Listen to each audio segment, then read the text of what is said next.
د افغانستان د ملي مقاومت د جبهې اصلي هدف څه دی؟ د محمد اشرف غني په مشرۍ د افغانستان د اسلامي جمهوریت په وروستیو ورځو کې چې د طالبانو ډله یو د بل پسې د افغانستان د ښارونو په نیولو بوخته وه، د طالبانو په وړاندې د مقاومت زمزمې ورو ورو اورېدل کېدې.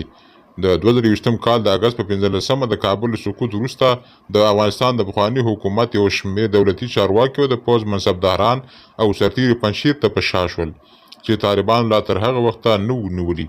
د مقاومت جبهې په عملي بڼه طالبانو په واسطه د کابل سقوط وروسته د احمد مسعود په مشرۍ په پنجشیر کې پوځي حضور اعلان کړ.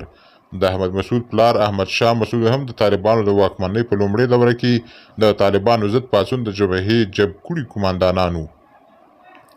په افغانستان کې د طالبانو له واکمنۍ او په ورته وخت کې د ملي مقاومت د جبهې چې اوس مهال د طالبانو پر ضد د وسلوالو سیاسي مخالفانو څخه د رامنځته کېدو څخه نږدې یو کال پوره کېږي.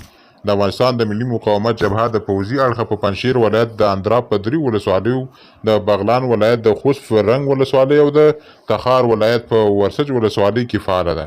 د افغانستان په شمال کې طالبانو ډلې او د ملي مقاومت جبهې ترمنځ نښتې روانې دي او دواړه ډلې ادعا کوي چې یو بل ته یې درنه مرګ ژوبل اړولي.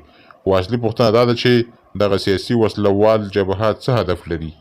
قدرمنو لیدونکو، تاسو دغه موضوع په تړاو څه نظر لرئ؟ نظریات مو کامنټ کې شریک، ویډیو لایک او چینل سبسکرایب کړئ.